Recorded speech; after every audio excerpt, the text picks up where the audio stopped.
Welcome to Event Experience by Bizzabo, the podcast where we bring the best and brightest event experience leaders together to share stories, tips, and lessons learned from creating some of the world's biggest events. I'm Rachel Moore, your podcast host. How would you like 4 out of 5 attendees to want to come back to your event every time? There's a way, and it all comes down to how our brains connect.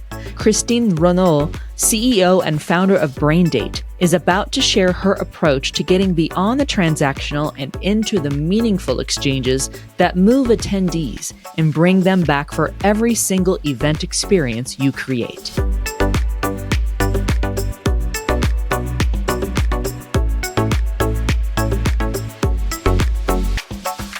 Well, today, everyone, we travel with a guest who transitioned from a career in education and designing curriculums to being a pioneer in this industry of events and crafting human connections. Since 2008, her company Braindate has transformed gatherings into knowledge-sharing feasts.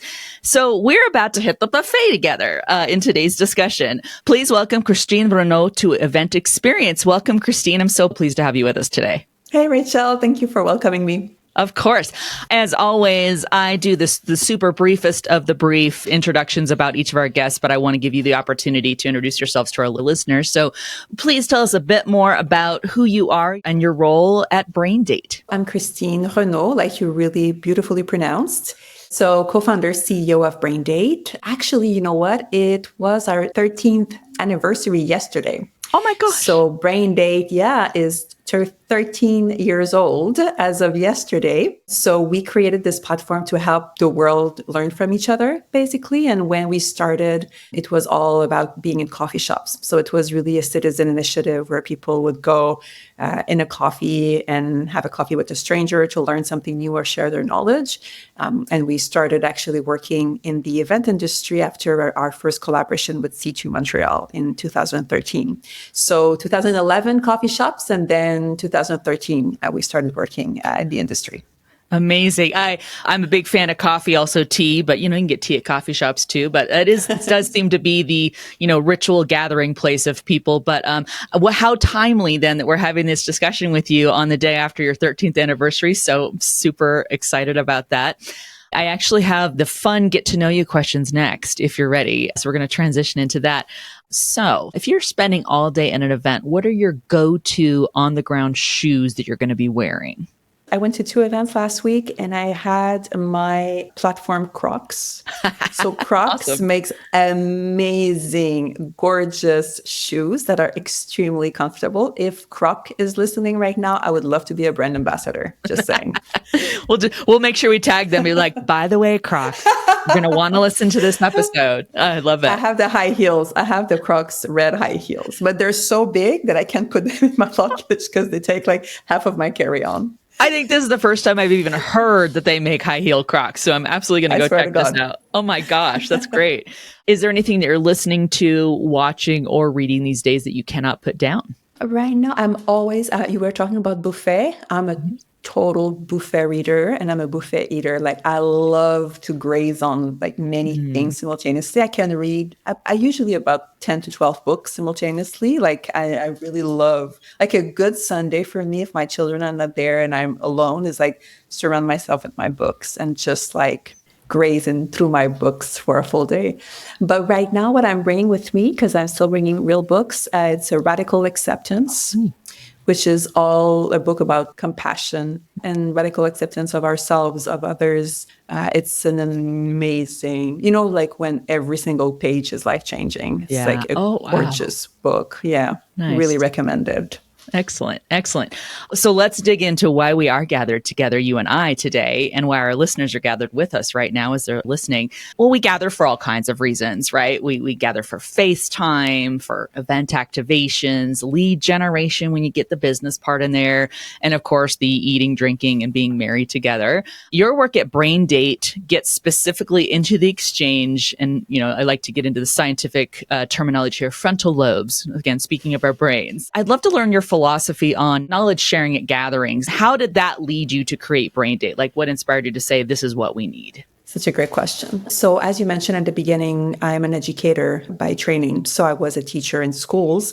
And so when I was a teacher, I really just being in the classroom realized how not adapted, I would say, the way that we still teach our children and adults is to the actual way people are learning and the way that we want to have a life full of meaning and of purpose. So it's the same thing for children. They are told that they need to prepare for 15 years to eventually be able to lead a life of purpose. And that's something that even now I don't believe in. So I became to be very, very interested in alternative education and homeschooling and unschooling. So it led me to do a master's to start eventually my own school. So that was kind of the genesis of my passion for schooling and unlearning and learning differently. And so when I was, after my master's, I was living in New York and I was a podcast producer, but in the early days, so in 2007, 2008, and I was just seeing everybody using social media to, find somebody to pick the brain of when they needed to learn something quickly. I'm a documentary filmmaker and I would like to transition into maybe doing law school. Like, do you know anybody who ever did that? Do you know any lawyers that I would love to pay them a beer, a coffee, and pick their brain? And even myself as a podcast producer, like I didn't go back to sound engineering school to be able to do podcasts. My husband is a musician and he just taught me the ropes of the software I needed to learn. And actually just seeing that, like just seeing how naturally people turn to each other when they have to be agile in their learning really inspired me. So that was the genesis of Braindate. And then, so as I was saying, we launched more for coffee shops and for day-to-day learning. But the problem we had was engagement. Like people love the idea, but finding the right time when you have your job and a family and your, workouts and whatever we're trying to do to lead healthy lives. It wasn't the way of just going for a coffee at 6 p.m. at night, with a stranger that honestly might or might not show up, So, Right. and for women, like, oh yeah, you're really interested in Italy. Sure. We had like issues like that. Yeah. But then when we were approached by C2 and we saw that at events, people gather because they want to be inspired, because they want to have a moment where they dedicate some time, some sacred time for the renewal of their own inspiration and energy, where they want to connect meaningfully with each other, expand their networks, expand their minds.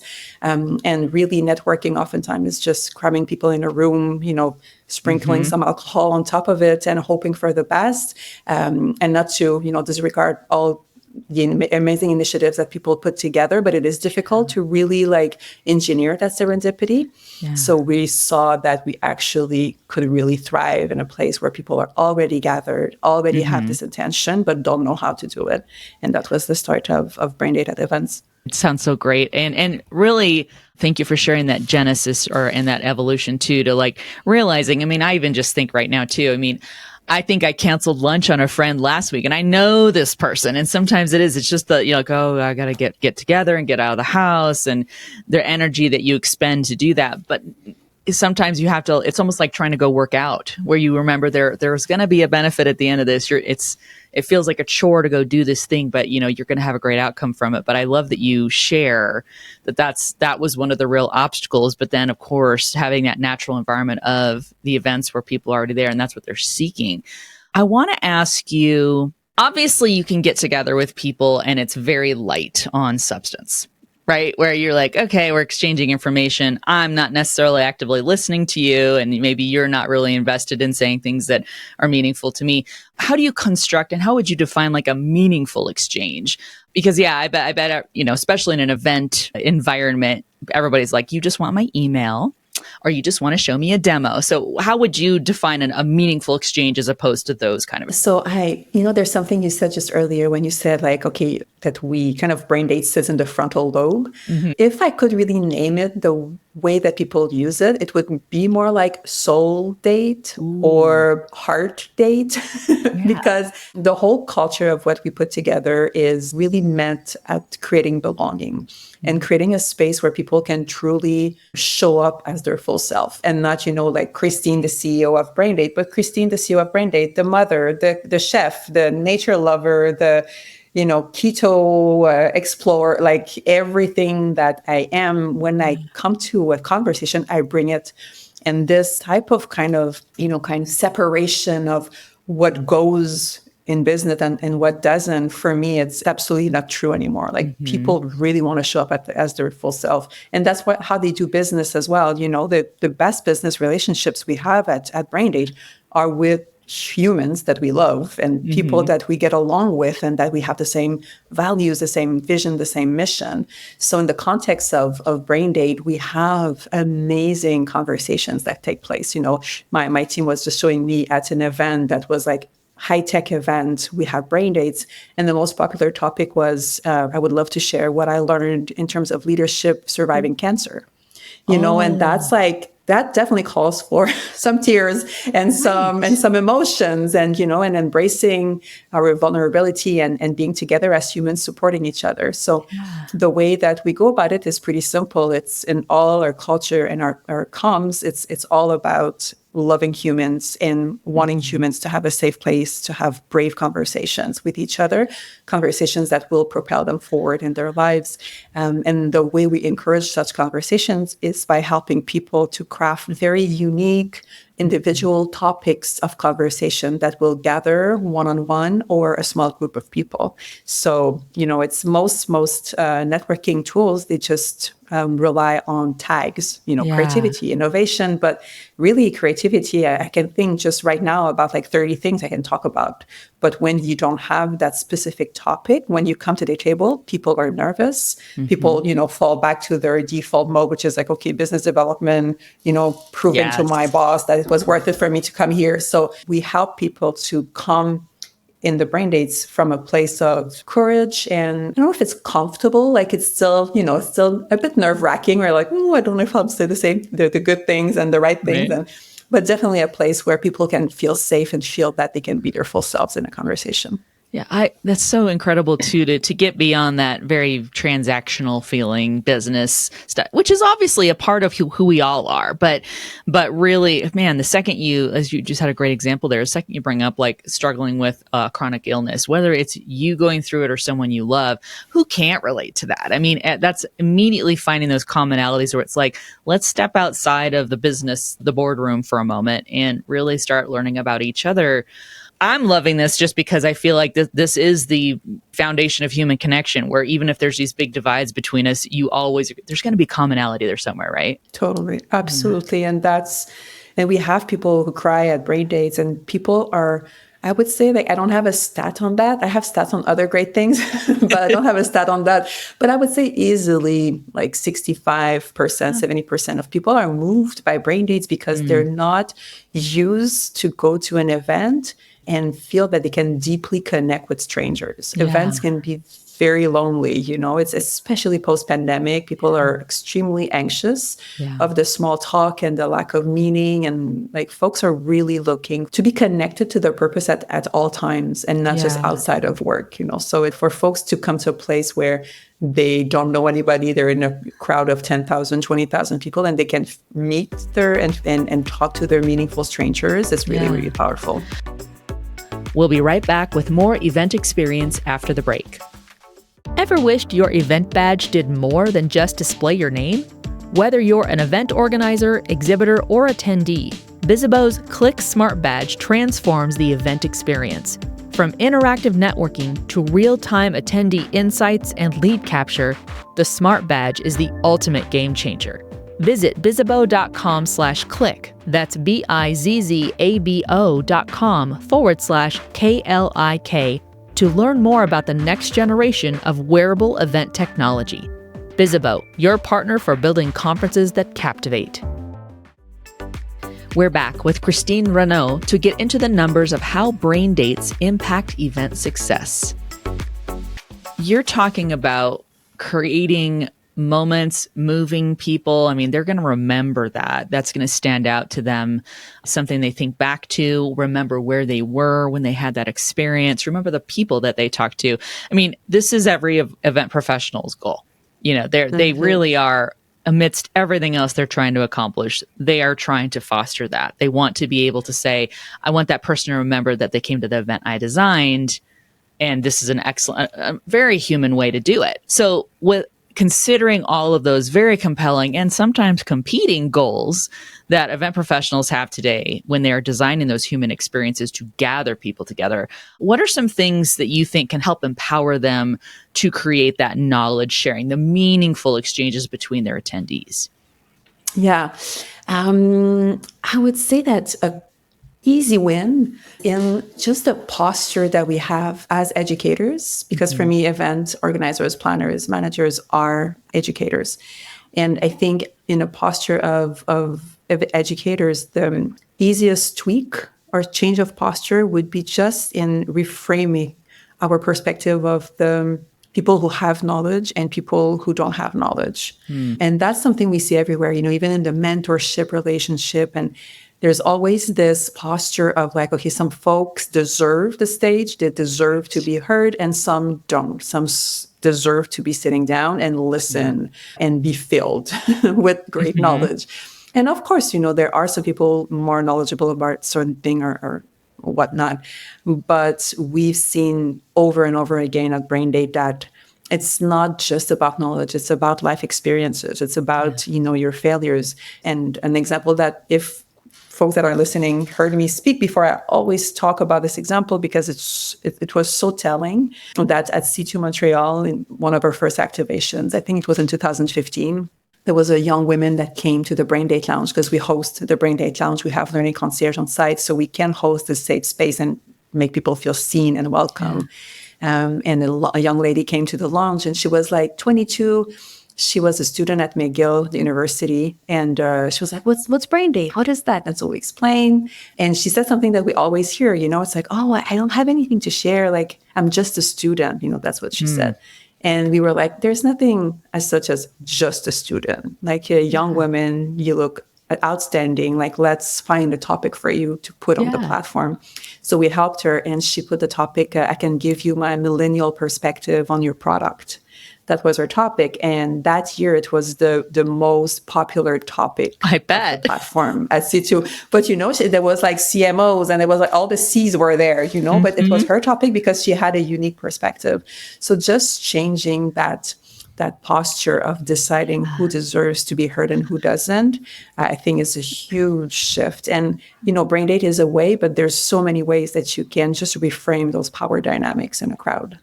You make me think of, I've actually made jokes with some friends of mine because look, I've never authored a book. I know I have friends that have, and I know it's a huge undertaking. But I've always joked too that I feel like sometimes when you're an author of a book, you have an instant in like, oh, I will be a speaker then. I will be a panelist. I'm a published author. And granted, I think that's very deserving, but there's been times where I'm like, I'm going to write just a book that's like, I'm a speaker book, and all it's going to have is just like nonsensical stuff in there, but I published it. See?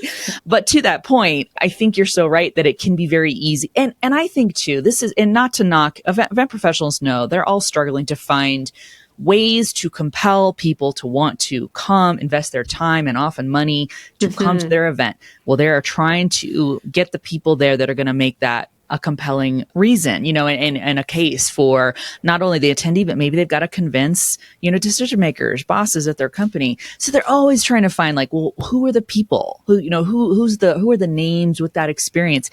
But it's so important that you bring up that like, this 22-year-old student comes up and she's offering a perspective that all of us, like you even said it here just now. And I'm like, oh my gosh, I want to have her on this podcast because she would just really share some amazing, things that we need to know. And just removing those barriers, there's no pre-qualifications, right? You're basically just saying, look, do you got a pulse? And have you had a life? You have something to offer. That's incredibly a great way to kind of open that gateway and make people feel like they all have something to bring, right?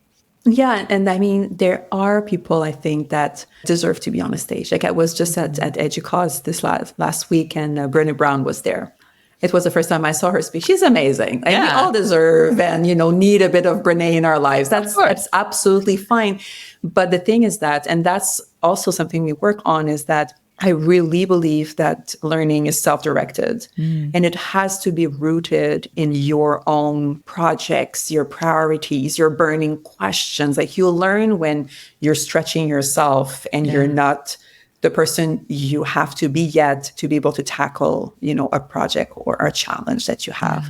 So that means that we don't need the same content at the same time. It's just not true. So the more we do one track type of events or type of education system, the less relevant it is for the majority of people. So that's why when you empower peer learning and knowledge sharing, then you don't have, 20 speakers that you have to pay and that you have to invite and that you have to pamper and all this that goes around speakers. You don't have 20 or 50 or 100 of them.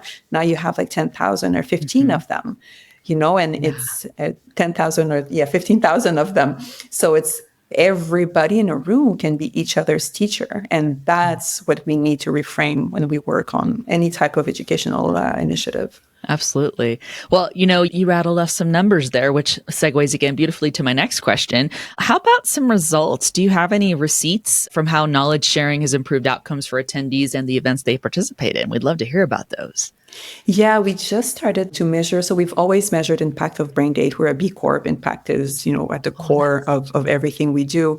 And so we used to only measure the impact of every single individual Braindate and know what is the satisfaction of participants based on that. But we started also now to gather more data about the overall Braindate experience of participants, because many participants, once they have one Braindate, they'll have 10 or, 15 because they just fall in love with it. And we just discovered that 80% of all Braindate participants say that Braindate is the reason why they would go back to the event the following year.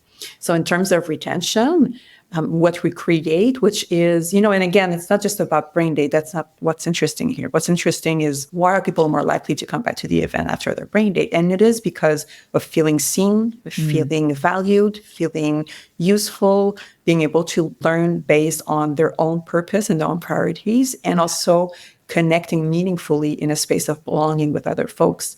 And that I cannot overemphasize enough how different I think, and people listening to this podcast know how different the world is post-pandemic. And, we're kind of tired of talking about the pandemic, but I think it drastically changed the level of anxiety of people in social situations that are not created to foster belonging. Yeah, I couldn't agree more. I even think about myself, and I'm sure everybody listening is, think about how it was different for you before and how you are now. And, there was definitely a shift, and maybe it's big, maybe it's little, but it did change. And even if it didn't change you that much, it changed the people you do meet up with, and I always laugh because we'll put invitations out, and I've heard so many people who have voiced that they're I just feel like it's a little bit more normalized that I can say no to some things, that they don't feel obligated, especially if you're not an extrovert, to say, I can really be choosy about where I'm going and not feel obligated and really choosing where I'm spending my time. But that, I think, just going back to what you just said, 8 out of 10 people were this is why I want to come back to this event so I can do this again. It lands as something that is the thing that they want to. Like I mentioned, I'm going to go right back to what I said about my friend earlier. I will get up, I will get out of my pajamas, and I will go meet with you because it's going to be meaningful for me. And I remember how great the outcome was last time. And so great that you're shifting that for people, or at least, putting it on their radar that this does land as something that they would prioritize for their time and energy. Totally. And it makes us so proud, because that's what we want. We always tell our clients, and that's why we're so involved also in the engagement strategy and the lounge design with our clients. I'm not an entrepreneur that sells tech tools. I'm an entrepreneur that create spaces for people to learn from each other and grow as humans. So if nobody's using it, I'm not happy. That's right. So I will ask you the easiest question of all. Where can our listeners find and follow you online? I think LinkedIn is a good place for sure. And our website, we're about to launch our new website that translates what we do a bit more. So we can go there for sure. Ooh, excellent. What's the website? Just www.braindate.com. Ooh, that'll be exciting. Looking at a shiny new website, and after your 13th anniversary and coming up around the witching season, if you will, which every season is witching season because women, awesome.